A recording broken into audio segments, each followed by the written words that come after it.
नमस्कार, प्रवास अक्षर न्यूज नाटक और आप सभी का स्वागत है। पंजाब में 50 बम पहुंच गए हैं संबंधी बयान को लेकर वरिष्ठ कांग्रेस नेता प्रताप सिंह बाजवा के खिलाफ दर्ज प्राथमिकी के सिलसिले में मंगलवार को पुलिस ने उनसे करीब 6 घंटे तक पूछताछ की। पंजाब के मोहाली में साइबर अपराध पुलिस थाने से रात करीब 8 बजे बाहर आने के बाद बाजवा ने कहा कि राज्य की आम आदमी पार्टी सरकार द्वारा उन्हें निशाना बनाना राजनीतिक प्रतिशोध है। पंजाब विधानसभा में विपक्ष के नेता बाजवा ने यह भी कहा कि उन्हें पुलिस थाने बुलाना उनके संवैधानिक पद का अपमान है। उन्होंने आरोप लगाया कि मुख्यमंत्री भगवंत मान यह बात हजम नहीं कर पा रहे हैं कि उन्होंने राज्य में मौजूदा कानून व्यवस्था की स्थिति पर चिंता व्यक्त की है। चलो, सवाल कितने पूछे कितने नहीं पूछे ये तो मैं बता नहीं सकता, because this is between me and the interrogation team. अब बात ऐसे है, बड़ी बात ये नहीं, बड़ी बात ये है कि एक एस्टैब्लिश्ड इंस्टीट्यूशन को इन्होंने तबाह कैसे किया। ये लीडर ऑफ द ऑपोजिशन जो होता है वो हमारा जो है he is considered to be the shadow chief minister. अगर नंबर 2 पोजीशन होल्ड करने वाला आदमी कॉन्स्टिट्यूशनली, उसको 6 घंटे सस्टेन्ड इंटेरोगेशन में बैठाया जा सकता है। आप साधारण पंजाबी का हाल तो देखिए क्या होगा।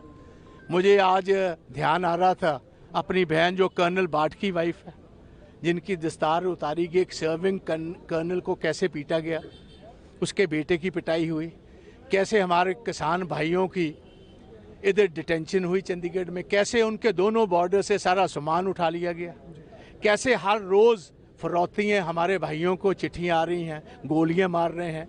एक इनके आपके सरपंच ने 4 दिन पहले एक सब इंस्पेक्टर मार दिया। तो ये जो हालात हैं, हमारे गवर्नर साहब खुद बोल रहे हैं इन हालातों पर, तो मैं समझता हूँ ये इंस्टीट्यूशंस बनने में बहुत देर लगती है।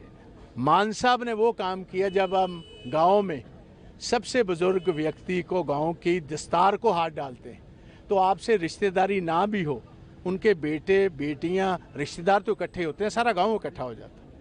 और आज हमारी दस्तार को हाथ इन्होंने डाला है।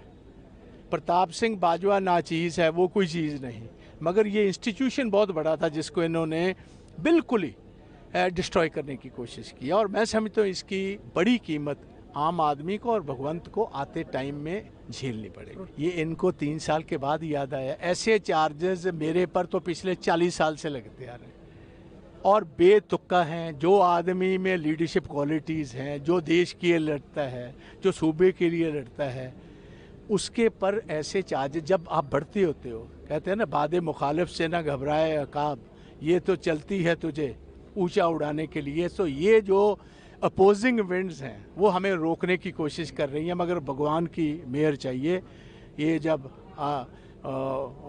जो है ईगल जो होता है वो आसमान चीरता हुआ ऊपर निकल जाता है। सो हमारी कांग्रेस आज आसमान चीरती हुई ऊपर निकली है और आते टाइम में समूचा पंजाब, और मैं इसमें हमारी ऑपोजिशन जमातें आपके अलावा उनकी सारी लीडरशिप का भी थैंक्स करना चाहूँगा।